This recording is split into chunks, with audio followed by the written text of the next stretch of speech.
Angelina Jolie in a Paris Fashion Week drama that's as low-key as the fashion world isn't. Couture is a drama set during Paris Fashion Week, starring Angelina Jolie as a character who is fashion world adjacent. A goth-glam director of hip indie horror films named Maxine Walker, who has come to Paris to shoot a lavish short. It features a forest fire and wolves and a model playing a fawn-bearing vampire. That's set to accompany one noteworthy fashion house's runway show. The house is never named, but the suggestion is that it's Chanel. All of which makes Couture sound like a backstage movie that's shiny and glossy and combustible and hot. Actually, though, the film is extremely neutral and low-key in that French not a documentary but it feels like one style.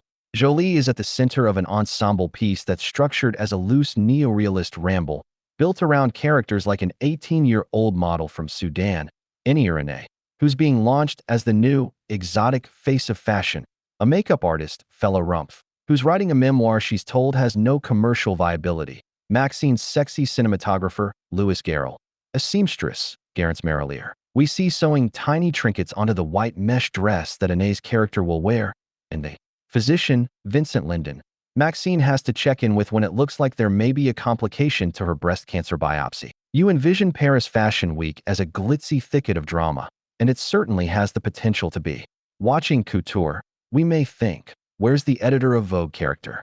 The international media blitzkrieg?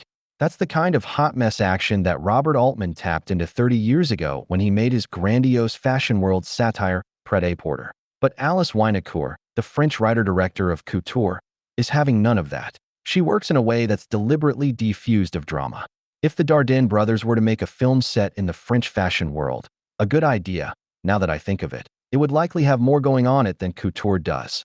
As Ada, the newly recruited model who is just finding her footing, literally, when it comes to learning how to strut on the catwalk, and has none of the hard-partying worldliness of the European models she's thrown in with. Anyier Anei is captivatingly beautiful.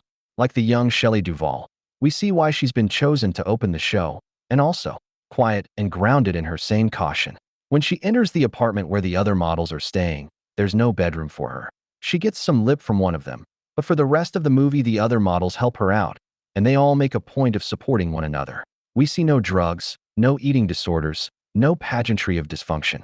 Winocour's intent seems to be to take the fashion world, in its slightly unreal glamour and money and power, and bring it gently down to earth and humanize it. That feels like an honorable agenda, but it's not an exciting one. Couture does throw us one dramatic curveball.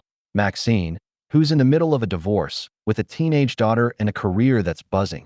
She's about to start shooting a new horror film, treats her biopsy report with a blah lack of concern. She's convinced everything will be fine, but it's not that simple. After slipping away from her film set to visit the doctor, which causes a bit of a kerfuffle, since she won't tell anyone where she went, then getting an MRI, she learns that she does indeed have breast cancer. This is not necessarily the film we were expecting, and though a health crisis is a valid subject for drama, the effect of this one is to make the fashion world ephemera that fills up the rest of the movie seem even more inconsequential.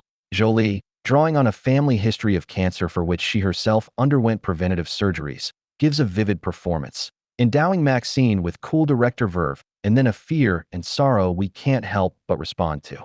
Yet it never feels like the health crisis movie and the portrait of the fashion world movie entirely go together. That's supposed to be the point, that a crisis like this one can happen when we least expect it. But if Couture were more intricately about Couture, it might have been more distinctive and more memorable. It shows us the surfaces of a fashion world that we often think of as all surface. Ironically, the effect of that is to make us yearn to see it more deeply.